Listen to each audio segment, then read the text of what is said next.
1933 yılı 3. ayının 24. günü Germaniyada huquq berish qonuni ma'qullanib, onunğa asasen ayni vaqtdagi bosh minister Hitlerga prezident va parlamentning tasdiqsiz qaror chiqarish huquqi berilgan.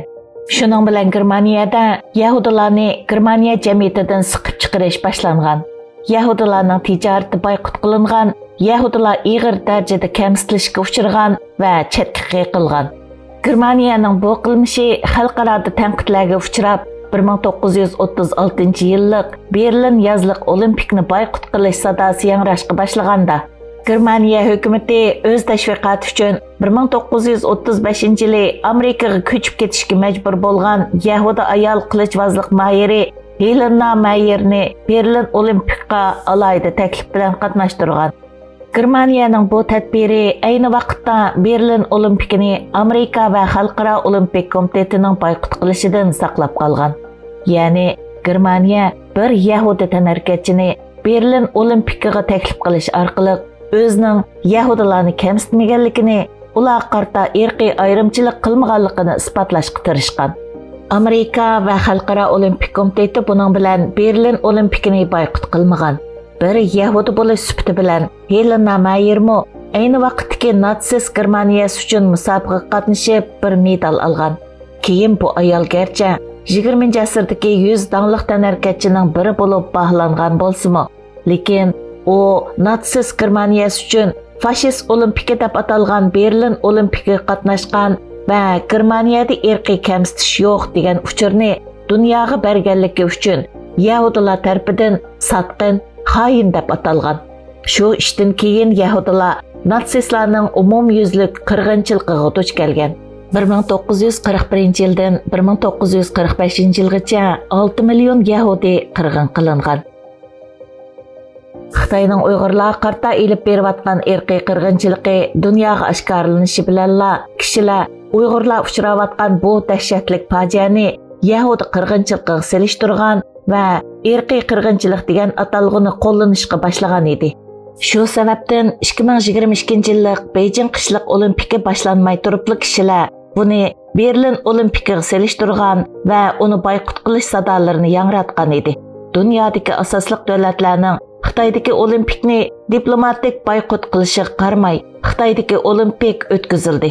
Kishilar Xitoy olimpikining Xitoyning o'zining razil qiyofatini pardozlab ko'rsatadigan, dunyoning ko'zini bo'yaydigan, kishilarning kallasini yo'yadigan bir fursat bo'ladi deb faraz qilishgan edi. Rost deganda Xitoy olimpikdan foydalanib, o'z jinoyatlarini yoshirishga va Uyg'urlarni yolg'onchi qilishga urinib, ba'zi o'yinlarni o'ynagan. Uning biri dal ichilish murosimida o'ynalgan o'yin bo'lib, ichilish murosimida mash'al tutashtirgan Uyg'ur tanarkatchi Dilnigar Ilhamjon kishilarga 1936 yildagi Helena Mayerni eslatgan. 2022 yillik Beijing qishliq olimpiki boyqut sadolari ichida boshlanib, Xitoyga zo'r besim elib kelgan bo'lib, bundaq bir sharoitda Xitoy hukumati 1936 yili Hitler o'ynagan koni o'yinni o'ynab, 20 yoshlik Uyg'ur qizi Dilnigar Ilhamjonni qor telish turi bo'yicha olimpik musobaqasiga qatnashtirgan va uni alohida namoyon qilib, mash'al tutashtirg'ich qilib ko'rsatgan. Bu ish Amerikadagi g'ol taratqiladimi qiziq nuqtaga aylangan bo'lib, CNNning tanliq riyosatchisi Jake Tapper Xitoyning bir Uyg'ur qizini o'tirg'i chiqarib, Uyg'urlarga elib berayotgan irqiy qirg'inchilik jinoyatini yoshirishga uringanligini pash qilgan va bu ishni natsistlarning Helena Mayerni qo'llanganligi bilan selishtirma qilgan.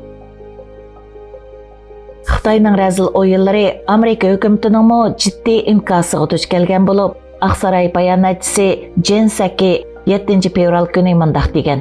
Xitoyning bir Uyg'ur tanarkatchiga olimpik mash'ilni ko'targizishi Xitoyning Uyg'urlarga qarshi elib borgan kishilik huquq dafsandichiligi irqiy qirg'inchilikdan kishilarning diqqatini bura olmaydi.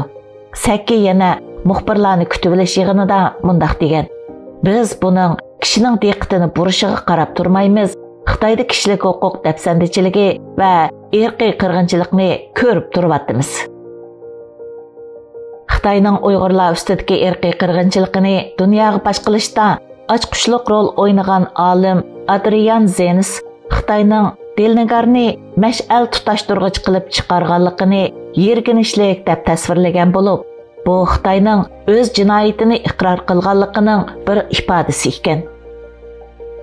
Xitoyning olimpikdan foydalanib o'z obrazini pardozlamoqchi bo'lganligi hammaga ayon bo'lsa-mu, Xitoyning o'yinlari yana nurg'un kishilarni qaymoqtirishi mumkin.